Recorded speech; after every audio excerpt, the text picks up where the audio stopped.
নমস্কার, শুভ সন্ধ্যা। আমার নাম প্রীতলি মোদক। আজকের এই বিশেষ ওয়েবিনারে আপনাদের সকলকে আন্তরিক স্বাগত জানাই। আজকের আলোচনার বিষয় ৪ঠা জুলাই, স্বাধীনতা, মহাসমাধি ও আত্মমুক্তির দর্শন, স্বামী বিবেকানন্দের জীবন ও কবিতার আলোকে। আর এই অসাধারণ বিষয়টি নিয়ে আমাদের মাঝে বক্তব্য রাখবেন বিশিষ্ট গবেষক ও দর্শন চিন্তক ডক্টর বাকরেশ্বর পান্ডা। ডক্টর পান্ডা বেলুর মঠ রামকৃষ্ণ মিশন বিদ্যা মন্দির রেসিডেন্সিয়াল কলেজের প্রাক্তন আবাসিক ছাত্র। তিনি ভারত সরকারের সংস্কৃতি মন্ত্রকের অধীন নাভানালন্দা ইউনিভার্সিটি থেকে ফিলোসফিতে পিএইচডি ডিগ্রি অর্জন করেছেন।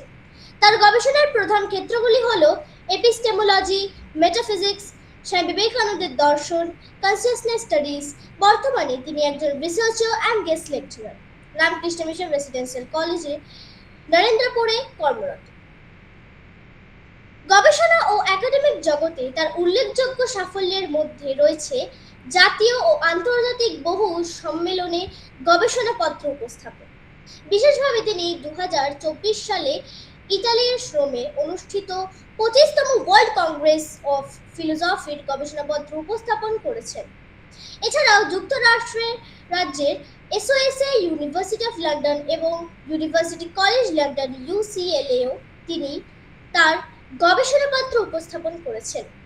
তার গভীর গবেষণা, বিশ্লেষণধর্মী দৃষ্টিভঙ্গি এবং স্বামী বিবেকানন্দের দর্শনের ওপরও তিনি দক্ষতা আজকের আলোচনা আরো সমৃদ্ধ করবে বলে আমরা বিশ্বাস করি। আর কোনো বিলম্ব না করে আমি আন্তরিকভাবে আমন্ত্রণ জানাচ্ছি আজকের আমাদের সম্মানিত বক্তা ডক্টর বাকরেশ্বর পান্ডাকে এবং তার মূল্যবান বক্তব্য উপস্থাপনের জন্য আন্তরিকভাবে আমন্ত্রণ জানাচ্ছি। ধন্যবাদ।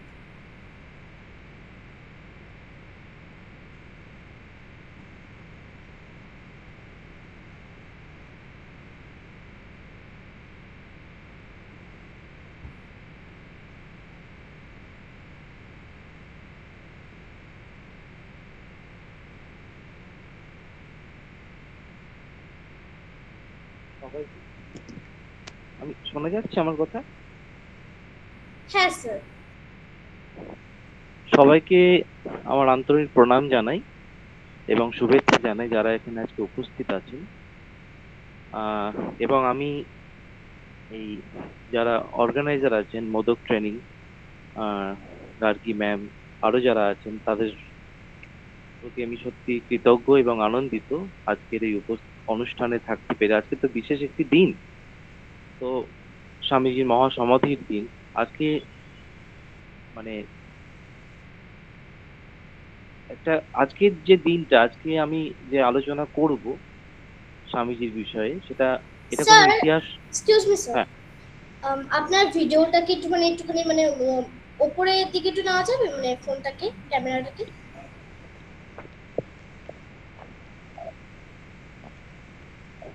হ্যাঁ। ঠিক আছে।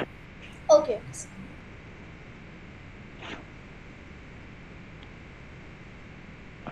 তো আজকে মূলত এটা কোনো কঠিন দর্শন আলোচনা নয়, বা এটা কঠিন কোনো বিষয়ও নয়, কিন্তু আমাদের ভাবতে শেখায় আজকের দিনটা। যে আজকে আমরা যে দিনটার গল্প বলতে এসছি বা কথা বলতে এসছি, এটা একটা তারিখের গল্প, এটা একটা কবিতার গল্প, এটি একজন মহাপুরুষের গল্প। এবং সেই গল্পের নাম কি? সেই গল্পের নাম হচ্ছে ৪ঠা জুলাই। তাহলে আমরা মূলত প্রত্যেকেই কিছু না কিছু তারিখ মনে রাখি। আমরা আমাদের আমাদের জীবনে দেখেছি, আমরা প্রত্যেকেই কিন্তু কখনো 15ই আগস্ট, কখনো 26শে জানুয়ারি, এবং 12ই জানুয়ারি, 25শে ডিসেম্বর, এই যে দিনগুলো আমাদের ক্যালেন্ডারে আছে, আমরা এগুলো স্মরণ করি, মনে করি, উদযাপন করি। কিন্তু আজকে যে তারিখটা নিয়ে আমি কথা বলছি, সেটা একটু অন্যরকম। কারণ এই একই দিনে, এই একই তারিখে 3টি ঘটনা ঘটেছিল। ওই জন্য আমাদের এই টাইটেলের নামও দেওয়া হয়েছে যে ৪ঠা জুলাই, স্বাধীনতা, মহাসমাধি ও আত্মমুক্তির দর্শন। তো এই যে 3টি ঘটনা ঘটেছে, এবং সেই 3টি ঘটনা যেন একটা আলাদা নদী, কিন্তু দেখা যাচ্ছে যে শেষ পর্যন্ত তারা মিলেছে কিন্তু সেই একটি সমুদ্রেই। প্রথম ঘটনা কি? না ৪ঠা জুলাই, যেটা আমেরিকার স্বাধীনতা দিবস। দ্বিতীয় ঘটনা বলতে পারি আরেকটি ৪ঠা জুলাই, যেখানে স্বামী বিবেকানন্দের লেখা অসাধারণ একটি কবিতা, to the 4th of July। আরেকটি তৃতীয় ঘটনা, সেটা হচ্ছে, সেটাও ৪ঠা জুলাই ১৯০২, যেটা আজকের দিন আমরা স্বামীজির মহাসমাধি হিসেবে আমরা জানি। এবারে আমি একটা প্রশ্ন করতে পারি বা প্রশ্ন রাখতে পারি যে এই যে দিনটি, যেখানে তিনটি বিষয় বা তিনটি ঘটনা এক হয়ে যাচ্ছে, এটা কি শুধুই কাকতালীয়, নাকি এর মধ্যে লুকিয়ে আছে কোনো একটি গভীর দর্শন? তাহলে আমরা কিন্তু আজকে সেই প্রশ্নের উত্তরটাই খুঁজবো। কি আছে, আজকের বিশেষত্ব কোথায়, কোথায় আদৌ কাকতালীয় কিনা, না কোথাও কোইন্সিডেন্স রয়েছে? তাহলে আমরা সবাই জানি, বা আপনারা সবাই জানেন, যে মানুষের জীবনে অনেক ধরনের কবিতা লেখা হয়। কারো জন্মদিন উপলক্ষে, কারো বিয়ে উপলক্ষে, কেউ দেশকে নিয়ে লেখে, কেউ প্রকৃতিকে নিয়ে লেখে। আবার কিন্তু আহ আমি অন্ততপক্ষে খুব কম দেখেছি যে যেখানে আহ একজন মানুষ একটি কবিতা লিখছে, যে তারিখটি পরে তার নিজের মহাসমাধির দিন হয়ে দাঁড়াচ্ছে। তাহলে আমি আমি কিন্তু অবশ্য বলছি না এখানে যে তিনি নিজের মৃত্যুদিনের জন্য নিজেই তিনি কবিতাটা লিখেছেন। মানে মানে অ্যাকচুয়ালি ঐতিহাসিক ভাবে এর নির্দিষ্ট কোনো প্রমাণ নেই, কিন্তু ঘটনাটি যে আমাদের একটু ভাবায় এ বিষয়ে কোনো সন্দেহ নেই। অবশ্যই আমাদের ভাবায় ঘটনাটি। কিন্তু কিন্তু আহ আজকের এই আলোচনার শুরুতেই আমি কবিতাটি একবার পাঠ করব।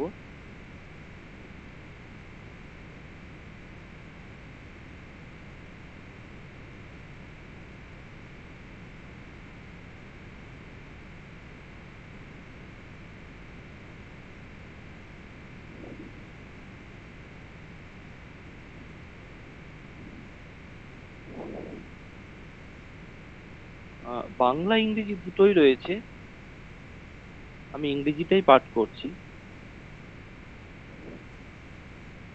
To the 4th of July, behold, the dark clouds melt away, that gathered thick at night, and hung so like a gloomy pall above the earth. Before thy magic touch, the world awakes, the birds in chorus sing, the flowers raise their star-like crowns. Dew set, and wave thee welcome fair. The lakes are opening wide in love, their 100,000 lotus eyes, to welcome thee with all their depth. All hail to thee, thou Lord of light. A welcome new to thee. Today, O sun, today thou saidest liberty. Bethink thee how the world did wait and search for thee through time and clime. Some gave up home and love of friends and went in quest of thee. Self vanished through dreary oceans, through primeval forests. Each step a struggle for their life or death. Then came the day when work bore fruit, and worship, love, and sacrifice, fulfilled, accepted, and completed. Complete. Then thou propitious rose to set the light of freedom on mankind. Move on, O Lord, on thy resistless path, till thy high noon o'erspreads the world, till every land reflects thy light, till men and women with uplifted head behold their shackles broken, and know in springing joy their life renewed.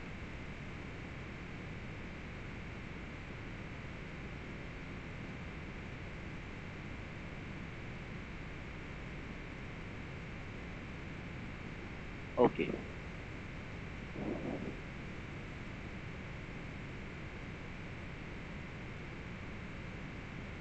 তাহলে দেখুন, আমরা এই যে কবিতাটি পাঠ করলাম, এই কবিতার মধ্যে বাংলাটি রয়েছে, আমি বাংলা পাঠ করছি না সময়ের সংক্ষিপ্তর জন্য। তো এখন আমরা এই কবিতাটিতে দেখলাম যে যেখানে মূলত আমরা যখন কবিতাটা শুনলাম, আমাদের কল্পনা করা দরকার বা কল্পনা করা উচিত বেশ কিছু চিত্র। যেমন সেখানে কালো মেঘের কথা বলছেন, উদীয়মান সূর্যের কথা বলছেন, পদ্ম ফুলের কথা বলছেন, ভাঙা শিকলের কথা বলছেন এবং সেখানে জেগে ওঠা মানুষের কথা বলছেন।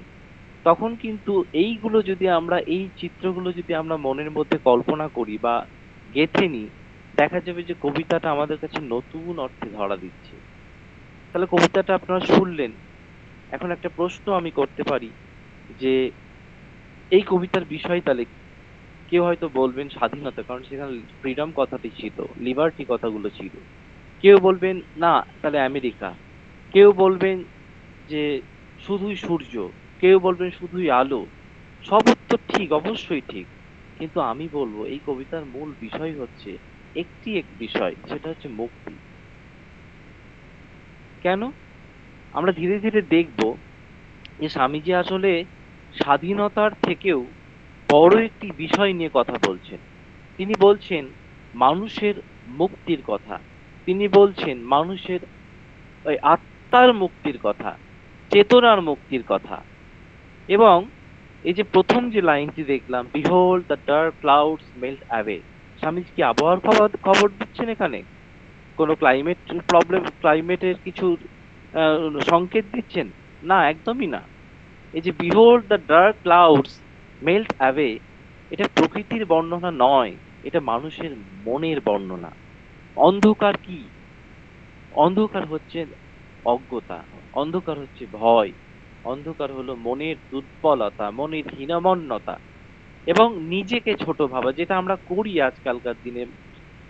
ইয়াং জেনারেশন বলুন, যেই বলুন, অনেক মানুষকেই দেখা যায় হীনমন্যতায় ভুগছে, নিজেকে ছোট ভাবছে। আর আলো, আলো হচ্ছে সেটাই, যেটা হচ্ছে জ্ঞানের প্রকাশ, যেটা বিশ্বাসী করে তোলে, যেটা আমাদের ঈশ্বরের প্রতি এগিয়ে নিয়ে যেতে সহায়তা করে, ঈশ্বরের প্রতি বিশ্বাস জন্মায়। তাহলে নিজের ভেতরে যে দেবত্ব, নিজের ভেতরে দেবত্বকে চিনে নেওয়া। এই জন্যই স্বামীজি পরে বললেন যে education is the manifestation of the perfection already in man. তাহলে শিক্ষা মানে এখানে কিন্তু মাথায় ভরানো কোনো তথ্য নয়, শিক্ষা মানে ভেতরের আলোকে জাগিয়ে তোলা। তাহলে আমাদের প্রত্যেকের জীবনেও কিন্তু অন্ধকার নেমে আসে এবং অন্ধকার থাকে, ব্যর্থতা থাকে, অপমান থাকে, হতাশা তো থাকেই, স্ট্রেস, অ্যাংজাইটি, এই নিয়ে মানুষ বিচলন, প্রত্যেক প্রাত্যহিক জীবনে মানুষ এগুলোর সম্মুখীন হচ্ছে, এগুলো এক্সপিরিয়েন্স করছে।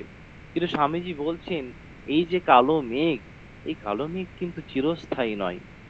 অবশ্যই সূর্য এখানে আছে, সেখানে রয়েছে, আমাদের শুধু অপেক্ষা করতে হয়। তাহলে এবার আমরা দেখবো যে স্বামীজি এই যে কবিতার মধ্যে দুটো কথা বললেন, খুব ইম্পর্টেন্ট দুটো কথা, লিবার্টি অ্যান্ড ফ্রিডম। এই লিবার্টি আর ফ্রিডম কি তাহলে একই জিনিস ছিল, নাকি এর মধ্যে একটা পার্থক্য রয়েছে, একটা দার্শনিক পার্থক্য রয়েছে? তাহলে দেখি যে এই যে দুটো কথা একদম কবিতার মধ্যে, এই দুটো কথা, লিবার্টি ফ্রিডমকে, ফ্রিডম দুটো ক্যাপিটাল লেটারে লেখা আছে, পার্টিকুলারলি এই দুটো word, term, liberty and freedom. তাহলে আমরা সাধারণত ডিকশনারিতে দেখতে পাই যে লিবার্টি এবং ফ্রিডম এই দুটোর কথা স্বাধীনতা, দুটোরই অর্থ কিন্তু স্বাধীনতা। কিন্তু বিবেকানন্দ কি শুধু অভিধানেরই ইংরেজি জানতেন? না, তা কিন্তু নয়। তিনি শব্দের আত্মা বুঝতেন, প্রত্যেকটি শব্দের সোলটাকে তিনি অ্যাকসেপ্ট, মানে রিয়েলাইজ করতে পারতেন। আর এখানেই কিন্তু তার অসাধারণত্ব। আমরা একটু গভীরে যাই। লিবার্টি বলতে আমরা কি বুঝছি? লিবার্টি বলতে আমরা এই যে সামাজিক স্বাধীনতা বা মত প্রকাশের স্বাধীনতা, বা আমরা যে ধর্ম পালন করছি সেই ধর্ম পালনের স্বাধীনতা, মানে বাইরের স্বাধীনতা, যেটাকে বলতে পারি আমরা। যেমন 1776 সম্ভবত এই সেম সেম ডেতে, 4 জুলাই, আমেরিকা স্বাধীন হলো, আমেরিকা ঘোষণা করলো যে আমরা স্বাধীন হলাম। এটি কিন্তু লিবার্টি, এটি অত্যন্ত গুরুত্বপূর্ণ। স্বামীজি এটিকেও খুব শ্রদ্ধাও করেছেন, এই কারণেই তিনি কবিতায় লিখলেন। কিন্তু এখানেই তিনি থেমে থাকলেন না কবিতা লেখার পর। এবার এটা গেল লিবার্টির দিক, এবার আসছি ফ্রিডমের দিক। ফ্রিডমে আমরা দেখলাম যে আচ্ছা, ধরুন একটা প্রশ্ন করা যেতে পারে যে একজন মানুষ জেলে নেই, সে স্বাধীন। আমরা তো বলি জেলে জেলে থাকলে আমরা জেলে আজকালকার দিনে মজা করে আমরা বলতাম হস্টেলে থাকার সময় যে আমরা জেলে বন্দি আছি, আমরা কবে স্বাধীন হব। তাহলে সেটা একটা মজার বিষয়। যাই হোক, কিন্তু যে একটা মানুষ যে জেলে নেই, কিন্তু সে কিন্তু স্বাধীন, কিন্তু সে কিসের কিসের দাস বলা যেতে পারে? সে কিন্তু রাগের দাস, সে লোভের দাস, সে কিন্তু ভয়ের দাস, সে আজকালকার দিনে যে মোবাইল ফোনের দাস, আবার অহংকারের দাস। তাহলে সে কি স্বাধীন? এখানে কিন্তু উত্তর হবে না, খুব সিম্পলি না। কারণ সে অনেক কিছুর মধ্য দিয়ে যাচ্ছে, ক্রোধ, ভয়, লোভ, অহংকার, এই সব কিছুর মধ্য দিয়ে যাচ্ছে। তাহলে কিন্তু স্বাধীন নয়। বাইরে স্বাধীনতা আছে, যে জেলের মধ্যে নেই, বাইরে থাকলো, কিন্তু স্বাধীনতা নেই মনের দিক থেকে, ভেতরে কিন্তু সে বন্দী। স্বামীজি এখানেই ফ্রিডমের কথা বলছেন। ফ্রিডম মানে এখানে উনি বলছেন ইনার ফ্রিডম, ভেতরের স্বাধীনতা। তাহলে এখন আমরা বলতে পারি যে আমাদের সবচেয়ে যে বড় কারাগার, সেই সবচেয়ে বড় কারাগারটি কি জেল? আমাদের সবচেয়ে বড় কারাগার কি কোনো হস্টেল? একটু আগে যেটা বলছিলাম, যারা বাচ্চারা যারা বোর্ডিং এ থাকে, হস্টেল থাকে, সেইটা? আমাদের সবথেকে বড় কারাগার কি আমাদের যেখানে বয়স্ক মানুষরা বন্দি থাকে চার দেওয়ালের মাঝে? আমাদের সবচেয়ে বড় কারাগার এগুলো নয়। আমাদের সবচেয়ে বড় কারাগার হচ্ছে আমাদের এই ইনার সোল, আমাদের মন। বেদান্তের ভাষায় আমরা যদি বেদান্তে যদি যাই, বেদান্তে যাওয়া, স্বামীজি মানে সেখানে বেদান্তের প্রসঙ্গে এসেই যায়। আমরা দেখবো যে বেদান্তে দেখা যাচ্ছে, বেদান্ত বলছি মানে আমি কঠিন শব্দ কিছু বলবো না, কঠিন দর্শন কিছু বলবো না, খুব সহজেই বলছি। বেদান্তে যেটা বলা হচ্ছে যে তুমি শরীর নও, তুমি মন নও, তুমি বুদ্ধি নও, তুমি আত্মা নও, তুমি আত্মা। কিসের আত্মা? কার আত্মা? তুমি কিন্তু এই চির চিরমুক্ত, তুমি চিরশুদ্ধ, তুমি চির জ্ঞানময়, যেটাকে সচ্চিদানন্দ পরবর্তী, ওটা বড় ব্যাখ্যা আছে ওখানে। তাহলে এই উপনিষদের যে একটা বিষয় আছে যে অমৃতস্য পুত্রা, আমরা সবাই অমৃতের পুত্র, আমরা সবাই অমৃতের সন্তান, আমরা পাপের সন্তান নই, আমরা কোনো দুর্বলতার সন্তান নই, আমরা সবাই অমৃতের সন্তান। এখানেই কিন্তু স্বামীজি বিপ্লব। তিনি মানুষকে বললেন না যে তুমি পাপী, তিনি মানুষকে বললেন না যে তুমি কাপুরুষ, তিনি বললেন তুমি দেবতা। তিনি বললেন তুমি, তোমার মধ্যে দেবত্ব শক্তি আছে, তুমি ভুলে গেছো সেটা, তোমার মধ্যে অন্ধকার নেমে এসছে, তুমি আলোর দিকে যেতে হবে, সেটা তুমি ভুলে গেছো অজ্ঞতার বশে বা অজ্ঞানতার বশে। তাহলে এই যে বিবেকানন্দের লিবার্টি একদিকে দেখলাম, ফ্রিডম দেখলাম, ফ্রিডমে আবার তিনি একটা কথা বলছেন যে the goal of mankind is knowledge, আর freedom is the song of soul. স্বামীজির কাছে ধর্মের সংজ্ঞা কি? মন্দির? না, স্বামীজির কাছে ধর্মের সংজ্ঞা মন্দির নয়। স্বামীজি খুব প্র্যাকটিক্যাল ছিলেন। মন্দির, মসজিদ, মন্দিরের ঘন্টা, পুজো, এগুলো তার কাছে ধর্ম নয়। স্বামীজির কাছে ধর্ম কিন্তু এই ফ্রিডম। তিনি বারবার বলতেন যে রিয়ালাইজেশন করো। কাকে? রিলিজিয়ানকে। এই রিলিজিয়ানকে রিয়ালাইজ করতে হবে, এবং নিজেকে জানতে হবে। এই রিলিজিয়ানকে রিয়ালাইজ করা মানেই কিন্তু নিজেকে জানা, নিজেকে চিনে নেওয়া, নিজের দেবত্বকে উপলব্ধি করা।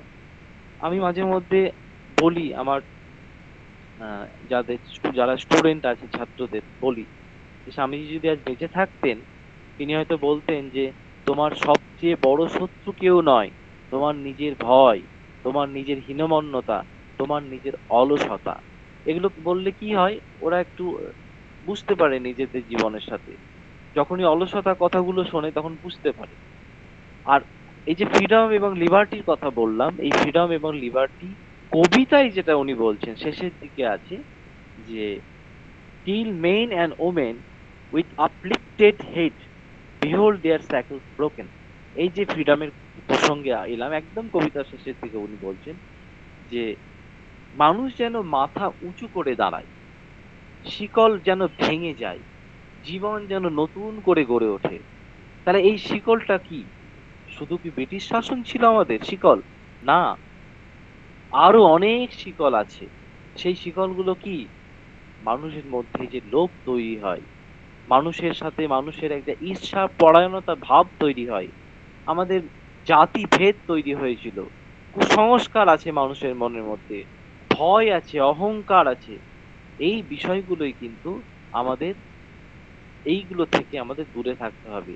স্বামীজি এগুলোকেই বলেছেন, এই হচ্ছে সব শিকল, এই শিকলগুলো ভেঙে আমাদের বেরিয়ে আসতে হবে। তাহলে এই জন্যই বলা হচ্ছে এই কবিতাটি, two the 4th of July, এই কবিতা শুধু আমেরিকার স্বাধীনতার কবিতা নয়, এটি মানুষের মুক্তির কবিতা, এটি আমার কবিতা, এটি আপনার কবিতা, এটি সমগ্র মানব জাতির কবিতা। এইভাবে উনি প্রেজেন্ট করছেন এই কবিতা। একটা ছোট্ট ঘটনা বলি, একটা গল্প বলি। আহ, এই অংশটি মানে ফ্রিডম এবং এই লিবার্টির বিষয়টি শেষ করব একটা ঘটনা বলে। একবার আহ, স্বামীজিকে একজন যুবক জিজ্ঞেস করছেন যে স্বামীজি, আমি কিভাবে ঈশ্বরকে পাবো? স্বামীজি বলছেন, মজা করেই বলতেন যে আগে ফুটবল খেলো। তো কি, এই যে ফুটবল খেলার কথা উনি বললেন, এটা কি খুব মজার একটি বিষয়? না, তিনি যেমন ওই আমরা জানি খুব বিখ্যাত উক্তি যে গীতা খেলার থেকে ফুটবল খেলা শ্রেয়। অনেকে এগুলোকে বুঝতে পারে না, মজার ছলে নেয়, কিন্তু এর যে গভীর একটা দার্শনিক তত্ত্ব রয়েছে সেটা অনেকে বুঝতে পারে না। যাই হোক, এখানেও তিনি বলছেন যে আগে আগে ফুটবল খেলো। তা তিনি কি বোঝাতে চান? এটা মজার ছলে নয়, কি বোঝাতে চাইলেন? তিনি বললেন, এই তো, এই যে দুর্বল শরীর তোমার আছে, এই যে দুর্বল মন, এই যে দুর্বল মানসিকতা, দুর্বল মানবিকতা, এইগুলো থেকে না ঈশ্বরকেও দুর্বল করে ফেলে। এই ভাবনা থেকে, এই দুর্বল মানসিকতা থেকে যখন আমি ঈশ্বরের দিকে জানতে চাইবো, ঈশ্বরকে জানতে চাইবো, ঈশ্বরের ধারণাটাও আমাকে দুর্বল করে তোলে। তাই তিনি বলছেন বিখ্যাত উক্তি, স্ট্রেংথ ইজ লাইফ আর উইকনেস ইজ ডেথ। এটাই ফ্রিডমের প্রথম ধাপ। তাহলে আমরা দেখলাম যে 4ঠা জুলাই কেবল একটি রাজনৈতিক দিবস নয়, এটি মানুষের অন্তরের স্বাধীনতার দিনও। কিন্তু এখানেই শেষ নয়। প্রশ্ন কি?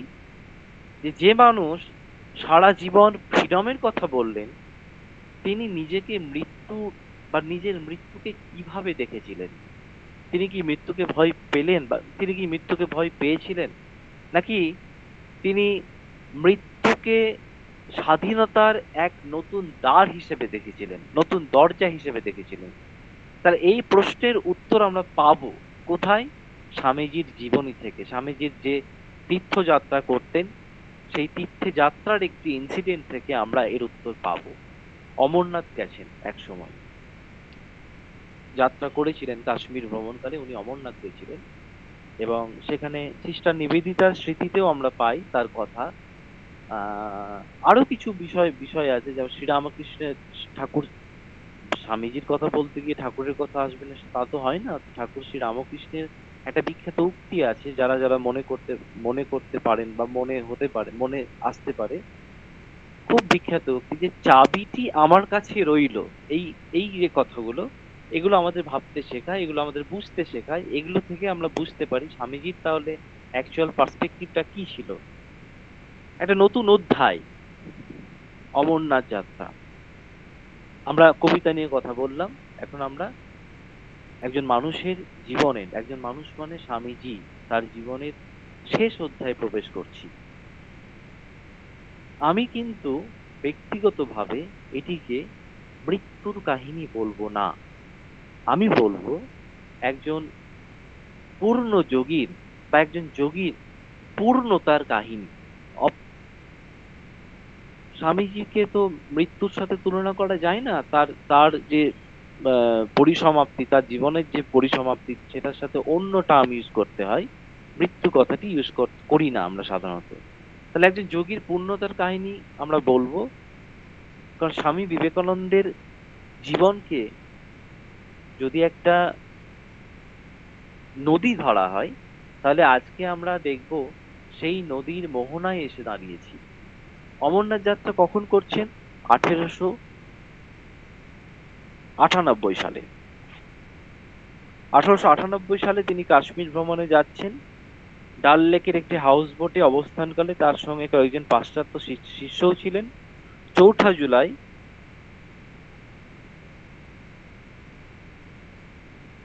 হুম ওকে, তাহলে এই 1898 সাল কাশ্মীর ভ্রমণ করলেন, তারপর সেখান থেকে তিনি অমরনাথ যাত্রা করলেন। তাহলে আপনারা অনেকেই অমরনাথের কথা জানেন, এবং এটি শুধু একটি তীর্থস্থান নয়, আমরা সবাই জানি এটি একটি ত্যাগ, বৈরাগ্য এবং আত্মসমর্পণের একটি প্রতীক। স্বামীজি সেখানে গিয়েছিলেন, আবার ফিরেও এলেন, কিন্তু স্বামীজির সাথে যে শিষ্যরা ছিলেন, সেই শিষ্যরা লক্ষ্য করলেন স্বামীজি মানুষটি আগের মতো আর নেই। কেন আগের মতো নেই? কি দেখলেন? কি পরিবর্তন দেখলেন? দেখেন, বাহ্যিকভাবে তিনি আগের মতোই হাসছেন, আগের মতোই কথা বলছেন, একদম সবার সাথে যেভাবে মেলামেশা করতেন, কিন্তু ভেতর থেকে যেন অন্য এক জগতে উনি বাস করছেন, একদম ঠিক অন্য জগতে। সিস্টার নিবেদিতা তার স্মৃতিচারণে বলেছেন যে স্বামীজি নাকি তাকে একবার বলেছিলেন যে অমরনাথে তিনি যেন মহাদেবের কাছে ইচ্ছা মৃত্যুর বর পেয়েছেন। তো আমি এখানে একটি বিষয় স্পষ্ট করতে চাইছি যে এটি একটি আহ কি বলবো, স্মৃতিচারণমূলক একটা বিবরণ। এটি বিজ্ঞান সম্মত ভাবে বা সাইন্টিফিক ভাবে প্রমাণ করার বিষয় নয়, সবটাই হচ্ছে বিশ্বাসের ব্যাপার। এখন সব সাইন্টিফিক্যালি সব প্রমাণ করতে চাই, এর মধ্যে কি লজিক আছে, কি সায়েন্স আছে, বোঝান না। বিশ্বাস, এর মধ্যে একটা বিশ্বাস আছে। স্বামীজির জীবনের, স্বামীজির অন্তর্জীবন সম্পর্কে আমাদের একটা গভীর ধারণা দিচ্ছে এই পুরো ইনসিডেন্টটা। যে স্বামীজি একবার বলছেন, নিজেকেই বলেছেন বা তার শিষ্যদের বলতেন যে আমি 40 বছর বাঁচবো না। আবার এটাও আবার আরেকটি কথা বারবার বলেছেন যে আমি 40 বছর বয়সের বেশি বাঁচবো না, এ কথাও বলেছেন। তাহলে ভাবুন তো, একজন মানুষ 35-36 বছর বয়সে যদি বারবার এই একই কথা বলেন যে আমি 40 পেরোবো না, আমি 40 পেরোবো না, আমি 40 বছরের বেশি বাঁচবো না, তাহলে আমরা কি ভাববো? আমরা তো ভাববোই যে আমাদের সাধারণ মন তো ভাববে এটা একটা আবেগের কথা। কিন্তু 1902 সালের এই আজকের দিনে 4 জুলাই যখন তার পরিসমাপ্তি ঘটলো, হ্যাঁ আমরা এটাকে মহাসমাধি বলবো, আমরা মৃত্যুর সাথে তুলনা করবো না, মহাসমাধি বলবো। তখন তার বয়স মাত্র 39, 39 বছর বয়স, অনলি 39। মানে তিনি যা বলেছিলেন ঠিক সেটাই কিন্তু ঘটলো। তাহলে এটা কি ভবিষ্যৎ দর্শন? আমি কিন্তু সে দাবি করছি না, ভবিষ্যৎ দর্শন বলবো না, কিন্তু পাশাপাশি এটাও বলবো খুব ওয়ান্ডারিং একটা বিষয়, এটা বিস্ময়কর একটা বিষয়, মিলে যাচ্ছে ঘটনাগুলো। সিস্টার নিবেদিতা যেমন বলতেন যে স্বামীজির কথা, সিস্টার নিবেদিতার স্মৃতিচারণায় স্বামীজিকে নিয়ে যখন স্মৃতিচারণা করছেন, স্বামীজি নাকি ওনাকে বলতেন যে আমি মৃত্যুর জন্য প্রস্তুতি নিচ্ছি বা প্রস্তুত হচ্ছি, বড় গাছের ছায়ায় ছোট গাছ কখনো বাড়তে পারে না। তারপর আরো বলছেন যে আমার জায়গা খালি করতে হবে। এই সমস্ত কথাগুলো উনি বলেছেন নিবেদিতাকে। এবার আহ তাহলে এই কথাগুলো পড়লে আমাদের মনে হচ্ছে যে স্বামীজি মৃত্যুকে বিদায় হিসেবে দেখছেন না, স্বামীজি দেখছেন যে দায়িত্ব হস্তান্তর করতে হবে। তিনি যেন বলছেন আমি যতদিন ছিলাম কাজ করেছি, এখন তোমাদের কাজ, এখন তোমাদের এগোতে হবে। একজন সত্যিকারের নেতা কিন্তু এমনই হন, তিনি নেতা কখনো তৈরি করেন, তিনি কখনো অনুসারী তৈরি করেন না, কিন্তু তিনি নেতা, তিনি এমন এমন ভাবে সিস্টেম করে যান যেন তার পরবর্তীকালে কেউ তার চাবিটাকে ধরে নেন, তার হাল ধরে নেন। তাহলে আজকের শিক্ষকরা, আজকালকার দিনের শিক্ষক সমাজের যত আহ মাস্টার মশাইরা আছেন, তারা যদি স্বামীজির এরকম শিক্ষা গ্রহণ করেন, তাহলে দেখবো আমাদের ভারতবর্ষ কিন্তু বদলে যাচ্ছে বা বদলে যাবে। আরেকটি ঘটনায় আমরা আসবো, ঠাকুরের কথায়। স্বামীজির একবার ইচ্ছে হয়েছে যে নির্বিকল্প সমাধি ইয়ে করবেন, অভিজ্ঞতা করবেন। তো সে তখনই ঠাকুর বলেছিলেন যে চাবিটি আমার কাছে রইলো। ঘটনাটি বলি আমি একবার, যে উম, এটা এটা স্বামীজির জীবনে যতগুলো ঘটনা আছে তার মধ্যেও একটি সুন্দর ঘটনা বলে আমি মনে করছি। তখন কিন্তু তরুণ নরেন্দ্রনাথ, ঠিক আছে, তখন তরুণ নরেন্দ্রনাথ, তার একটাই ইচ্ছে ছিল। ইচ্ছেটা কি? যে নির্বিকল্প সমাধি উনি লাভ করবেন, চিরদিন চিরকালের জন্য ব্রহ্মানন্দে ডুবে থাকবেন, চিরতরে তিনি সেখানে মিশে থাকবেন। তিনি তার ঠাকুরকে বলছেন, তার গুরুদেব শ্রী রামকৃষ্ণ দেব, তিনি বলছেন আমাকে সেই সমাধি দিন, আমাকে সেই সমাধি লাভ করান। ঠাকুর তখন হেসে বলছেন যে ছি ছি ছি, যেমন ভাবে বলতেন, ছি ছি ছি, তোর এত ছোট মন! আমি ভেবেছিলাম তুই একটা বিশাল বটগাছ হবি, হাজার হাজার মানুষ তোর ছায়ায় আশ্রয় নেবে, আর তুই কিনা নিজের মুক্তি চাইছিস! এই যে কি অসাধারণ একটি শিক্ষা! নিজের মুক্তি নয়, সবার মুক্তি। ঠাকুর বুঝিয়ে দিলেন স্বামীজিকে যে এখানে মন সংকীর্ণ করলে হবে না, নিজের জন্য শুধু চাইলে হবে না, বৃহৎ আকাঙ্ক্ষা চাই, বৃহৎ সকলের জন্য মুক্তি চাই, নিজের মুক্তি নয়, সবার মুক্তি চাই। এটাই হচ্ছে, এখান থেকে স্বামীজি শিক্ষা গ্রহণ করলেন। এবং এখানেই বোঝা যাচ্ছে স্বামীজির উদারতা। যখন তাকে ঠাকুর তার স্বরূপ বুঝিয়ে দিলেন, তখন স্বামীজি বুঝলেন যে হ্যাঁ, এটা তো একদমই ঠিক। এখানেই বোঝা যাচ্ছে যে তরুণ নরেন্দ্রনাথ কিভাবে ধীরে ধীরে বিবেকানন্দ হয়ে উঠছেন ঠাকুরের অশেষ কৃপায় বা ঠাকুরের আশীর্বাদে। এই যে চাবি কথা যেটা বলছিলাম একটু আগে, যে ঠাকুর বলেছিলেন আমার কাছে চাবি থাকছে, মানে, কিন্তু আরেকটি প্রসঙ্গ বলবো, যে নির্বিকল্প সমাধির ইচ্ছা স্বামীজির হয়েছিল, তো ঠাকুর কিন্তু করিয়েছিলেন, কিছুক্ষণের জন্য নির্বিকল্প সমাধি সাধ দিয়েছিলেন। তারপর এটাও বলেছিলেন যে চাবিটা কিন্তু আমার কাছে রইলো, যখন তোর কাজ শেষ হবে তখন এই চাবি আবার পাবি। তাহলে আমি একটা কথা বলতে চাই এখানে, যে রামকৃষ্ণ পরম্পরায় এই ঘটনাকে আমরা ব্যাখ্যা করছি এভাবে, যে 1902 সালের যে 4ঠা জুলাই স্বামীজির যে বিশ্ব মিশন পূর্ণ হচ্ছে, একটা বিরাট বড় একটা চিন্তা ভাবনা, একটা মিশন গোল, আর তখনই যেন গুরু তাকে সেই চাবিটি ফিরিয়ে দিচ্ছেন। ইতিহাস কিন্তু, বা ঐতিহাসিক ভাবে আমরা এটাকে প্রমাণ করতে পারবো না, কিন্তু যদি আমরা সিগনিফিকেন্টলি বলি, যদি আমরা সিম্বলিক্যালি বলি, তখন আমরা বলবো যে এটা কিন্তু একটা অভূতপূর্ব একটা বিষয়, অপূর্ব একটি বিষয়, মানে অকল্পনীয় একটি বিষয়। এবার আসছি স্বামীজির যে চলে যাওয়ার দিন, এই মৃত্যু, এই মৃত্যুকে আমরা মৃত্যু বলবো নাকি মহাসমাধি বলবো? একটা প্রশ্ন করতে পারি, যে আমরা একটু আগেই বলছিলাম, কেন বলি না স্বামীজির মৃত্যুদিনকে, আমরা আমরা কেন বলি না যে স্বামীজি মারা গেছেন, আমরা কেন বলি যে স্বামীজি মহাসমাধি লাভ করেছেন? কারণ আমরা এখানে কিন্তু আবার ভারতীয় দর্শনে ফিরে যেতে হবে, ইন্ডিয়ান ফিলোসফিতে। যে ভারতীয় যোগ দর্শনে একজন সিদ্ধ যোগীর দেহত্যাগকে কিন্তু কখনোই আমরা মৃত্যু বলি না, সাধারণ মৃত্যু আমরা বলি না। যে সমস্ত মানুষরা সিদ্ধ পুরুষ হন, সিদ্ধ যোগী হন, আমরা কখনো তাকে মৃত্যু বলি না। আমরা সেখানে, কারণ মৃত্যু কেন বলি না? কারণ মৃত্যু তার কাছে কোনো সমাপ্তি নয়। এটি একটি, মৃত্যু হচ্ছে সেই সমস্ত মানুষজনের কাছে, যোগী পুরুষদের কাছে একটা একটা অবস্থার পরিবর্তন যাত্রা। এখানে গীতায় যেমন বলা হয়েছে যে বাসাংসি জীর্ণানি যথা বিহায় নবানি গৃহ্ণাতি নরোপরাণি। তাহলে ওই ঠিক একই রকম, একটা দেহ ত্যাগ করে আরেকটি দেহে যাওয়া, একটি দেহ ত্যাগ করে আরেকটি দেহে যাচ্ছে।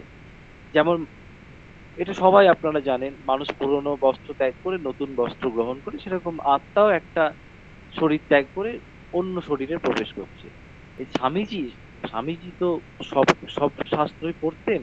এই স্বামীজি শাস্ত্র পড়ার সাথে সাথে, আমি গীতার কথা বলছি, গীতা শুধু তিনি পড়েননি, আত্মস্থ করেছেন। তিনি এটাও বলতে পারি আমরা যে তিনি গীতাতে বেঁচে ছিলেন। হুম। তাহলে এখন আমরা স্বামীজির জীবনের শেষ প্রান্তে এসে পৌঁছে গেছি। শেষ প্রান্তে মানে যখন যখন তার মহাসমাপ্তি হচ্ছে। কিন্তু এখন প্রশ্ন হচ্ছে যে, প্রশ্ন বাকি থেকে গেছে যে ৪ঠা জুলাই ১৯০২ সেই দিনটি ঠিক কিভাবে ঘটেছিল, বা কিভাবে সেই দিনটি কাটলো সারাদিন, তিনি ঠিক কি করেছিলেন, শেষ মুহূর্ত পর্যন্ত কিভাবে তিনি ছিলেন, এবং যে মানুষ স্বাধীনতার কবিতা লিখলেন, তিনি তার জীবনের শেষ দিনটিও কি স্বাধীনতার দিনই ছিল?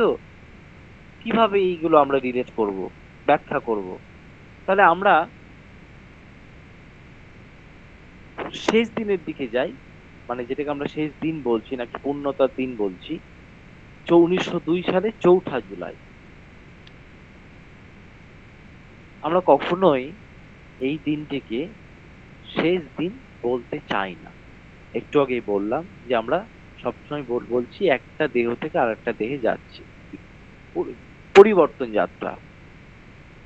কেন বলবো না শেষ দিন? কারণ স্বামীজি নিজেই বলতেন যে it may be that I shall find it good to get outside of my body, to cast it off like a worn out garment, but I shall not cause to work. এটা যদি বাংলায় বলি, যে হতে পারে একদিন আমি শরীরকে জীর্ণ বস্ত্রের মতো ত্যাগ করব, কিন্তু আমি কাজ করা বন্ধ করব না। এই একটি বাক্যই কিন্তু তার মৃত্যু চিন্তার পরিচয় দেয়। তিনি শরীরকে শেষ বলে মানেননি, কাজকেও শেষ বলে মানেননি, আদর্শকেও কিন্তু শেষ বলে মানেননি। তিনি যেন পুনরায় তার কাজটিকে অন্যের হাতে তুলে দিয়ে যাচ্ছেন। তার তার যা কাজ সেটা সমাপ্ত হয়েছে, আবার সেই কাজটা বহাল রাখার জন্য অন্যের দিকে তুলে দিয়ে যাচ্ছেন। তাহলে সেই দিনের কথা, আজকের দিন, এক্স্যাক্টলি আজকের দিন ১৯০২ ৪ঠা জুলাই ঘটনাবলী কি হচ্ছে সকাল থেকে রাত্রি পর্যন্ত। ভোরবেলা থেকে একদম ভোরবেলায় ধ্যান করছেন, পাঠদান করছেন, তারপরে আলোচনা হচ্ছে, ধ্যান হচ্ছে, আবার মহাসমাধি যাচ্ছেন। সকালবেলা ধ্যান করলেন, তারপরে আমরা যতদূর জানি যে তার জীবনী থেকে, তার সম্পর্কিত জীবনী থেকে, যে ভোরবেলা উঠে আজকের দিনে উনি ধ্যান করলেন, সকালবেলা সন্ন্যাসীদের সংস্কৃত ব্যাকরণ পড়ালেন, বেদান্ত নিয়ে আলোচনা করলেন, সর্বোপরি মঠের ভবিষ্যৎ নিয়ে কথা বললেন, মঠের কার্য প্রণালী নিয়ে কথা বললেন। একদম নর্মাল একটা দিন, খুবই স্বাভাবিক একটা দিন, কোনো নাটকীয়তা নেই এই দিনের মধ্যে, আবার কোনো অসুস্থতার প্রকাশও নেই এই তার মধ্যে, কোনো ভয়ের চিহ্ন তো নেই। যেন একজন মানুষ নিজের সমস্ত কাজ শেষ করে শান্তভাবে বসে আছেন।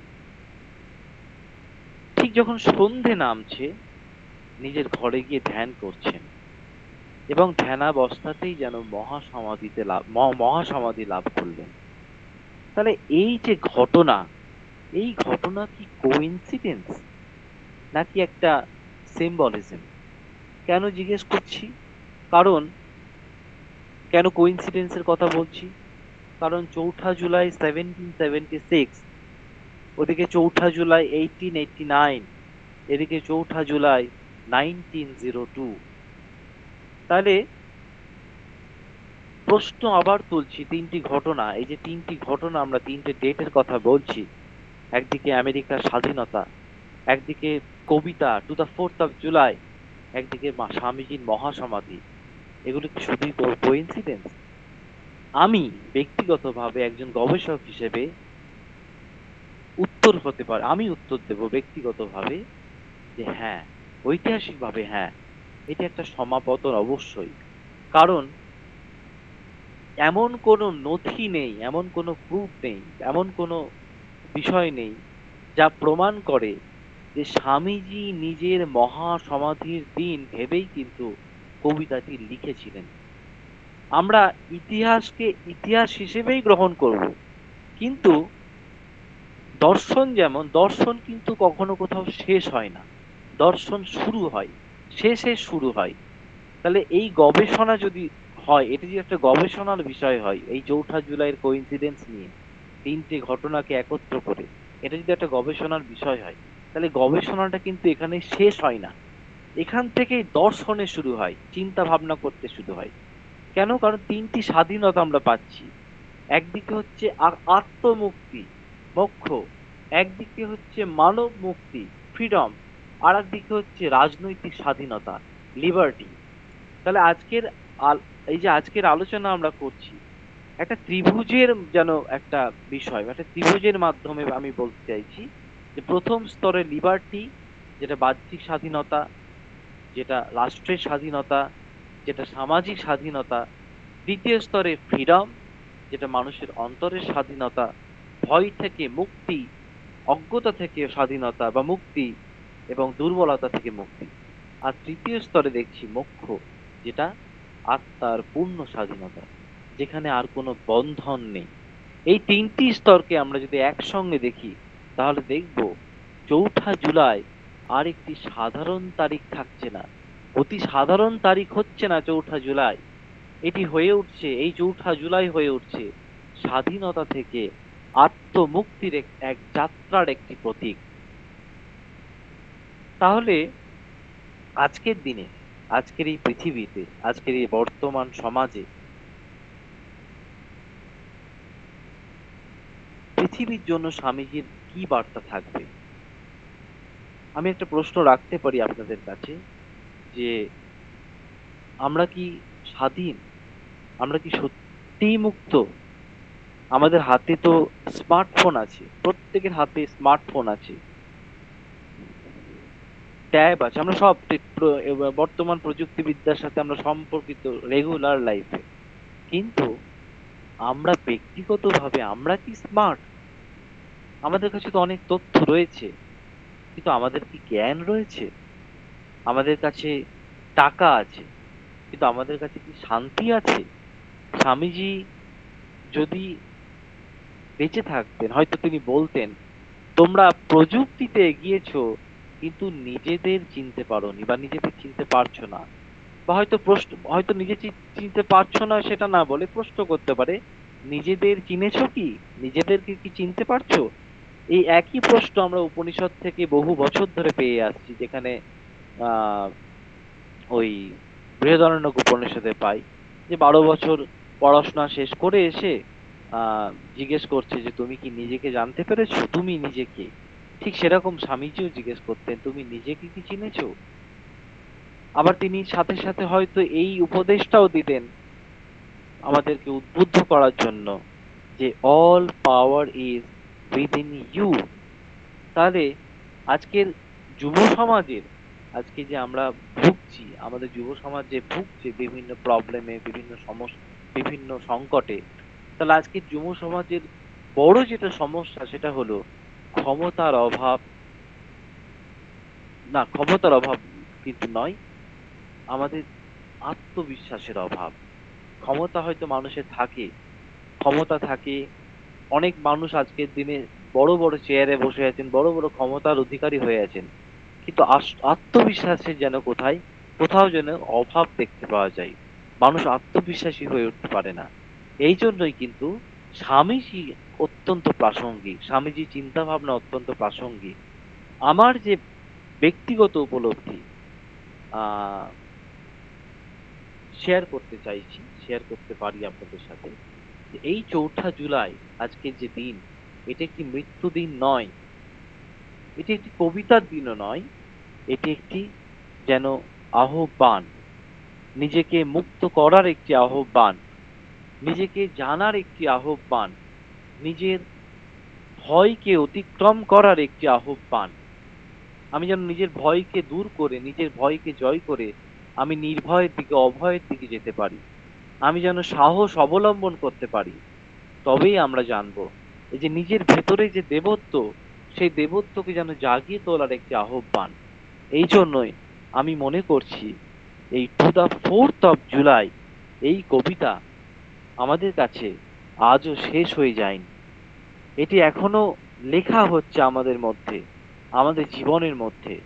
আমি কবিতাটি শুরু করেছিলাম যে ইংরেজি বলে, আমি চাইবো বাংলাটিও একবার আপনাদের সামনে উপস্থাপন করতে।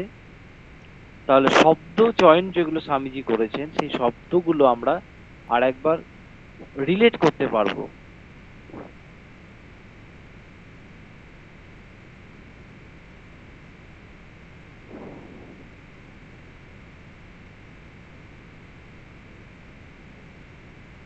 এটি বাংলায় একজন ব্রহ্মচারী মহারাজ করেছিলেন। আহ, কি বলছেন 4ঠা জুলাইয়ের প্রতি?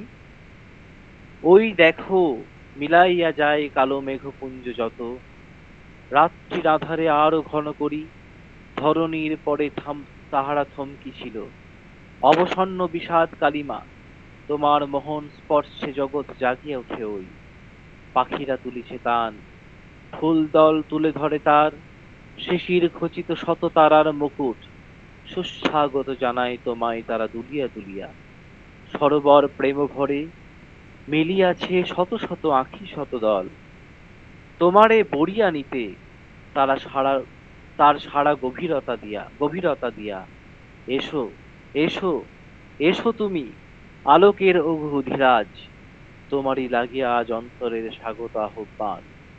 ওগো সূর্য, আজ তুমি ছড়াইছ মুক্তি দিকে দিকে, ভাবো দেখি কেমন পৃথিবী আছিল প্রতীক্ষারত, কতকাল তোমারই সন্ধানে প্রতি দেশের প্রতি যুগে কত না ছাড়িল গৃহ, কত প্রিয় পরিজন প্রীতি তোমারই লাগিয়া তারা চলিয়াছে আত্মনির্বাসিত, ভয়ঙ্কর সাগর চিরিয়া আদিম বনানী মাঝে প্রতি পদক্ষেপে তার দেওতাল জীবন মরণ। তারপর এলো দিন, সফলিয়া উঠিল যখন সকল সাধনা কর্ম পূজা প্রেম ও আত্মবলিদান, গ্রহণ করিলে আসি সব হলো সম্পূর্ণ সার্থক, তখন উঠিলে তুমি হে প্রসন্ন ছড়াবার তরে মুক্তির আলোক শুভ্র সারা বিশ্ব মানবের পরে, চলো প্রভু চলো তব বাধাহীন পথে ততদিন, যতদিন ওই তব মধ্যম দিন প্রখর প্রভায় প্লাবিত না হয় বিশ্ব, পৃথিবীর প্রতি দেশে দেশে সেই আলো না হয় ফলিত, যতদিন নরনারী তুলি উচ্চ শির নাহি দেখে টুটেছে শৃঙ্খল ভার, না জানে শিহরানন্দে তাহাদের জীবন নূতন। তাহলে আজকের এই আলোচনার শুরুতে আমি বলেছিলাম যে আমি একটি তারিখের গল্প বলতে এসেছি। তাহলে এখন আমরা দেখলাম এই 4ঠা জুলাই, এই 4ঠা জুলাই শুধু একটি তারিখ নয়, এই 4ঠা জুলাই একটি দর্শন, এই 4ঠা জুলাই একটি যাত্রা, একটি প্রতীক, একটি সিম্বল। তাই আমেরিকা, এই যে আমেরিকা স্বাধীনতা উনি বললেন, এই আমেরিকা স্বাধীনতা আমাদের শিখিয়েছে, আমেরিকা আমাদের শিখিয়েছিল রাজনৈতিক স্বাধীনতা। স্বামীজির কবিতা আমাদের কি শেখালো? স্বামীজির কবিতা আমাদের শেখালো মানব মুক্তি। আর স্বামীজির মহাসমাধি আমাদের কি শেখালো? না আত্মমুক্তি। কোথাও যেন আলটিমেটলি যেন একটা মুক্তির বিষয় চলে আসছে সবকিছু মিলিয়ে। তাহলে এই যে তিনটি, এই আত্মমুক্তি, মানব মুক্তি এবং রাজনৈতিক স্বাধীনতা, এই তিনটি যেন একটি সুতোর মধ্যে গাঁথা আছে। এই একটি সুতোর মধ্যে যে গাঁথা আছে সেই সুতোটির নাম হচ্ছে ফ্রিডম, স্বাধীনতা। কাজেই স্বামীজির উদ্ধৃতি দিয়ে আমরা শেষ করতে পারি যে উঠো জাগো। এনাদের ওই যে ফ্লায়ারটি বানিয়েছেন, ওই পোস্টারটি, সেখানে একটা জায়গায় পোস্টারে লেখা আছে উঠো জাগো, লক্ষ্যে না পৌঁছানো পর্যন্ত থেমো না, arise awake and stop not till the goal is reached. কিন্তু আজ আমি ব্যক্তিগতভাবে এই স্বামীজির এই বাক্যের সাথে সামঞ্জস্য রেখে একটি কথাই বলবো আমাদের সবার উদ্দেশ্যে এবং আমি আমার নিজের উদ্দেশ্যেও, যে উঠতে হবে। কেন? কেননা আমরা দুর্বল নই। জাগতে হবে। কেন? কারণ আমার মধ্যে সেই অনন্ত শক্তি আছে। এই স্বামীজির ভাবধারাকে নিয়েই বলছি এবং আমাদের এগিয়ে চলতে হবে। কেননা আমরা এটুকু বুঝলাম যে প্রকৃত যে স্বাধীনতা, সেই স্বাধীনতা কিন্তু আমাদের বাইরে মোটেও নয়, সেই স্বাধীনতা আমাদের নিজেদের মধ্যেই। কাজেই বলতে পারি, may the lord of light shed the light of freedom upon us all. এখানে আমি আজকের আলোচনা শেষ করছি। ধন্যবাদ।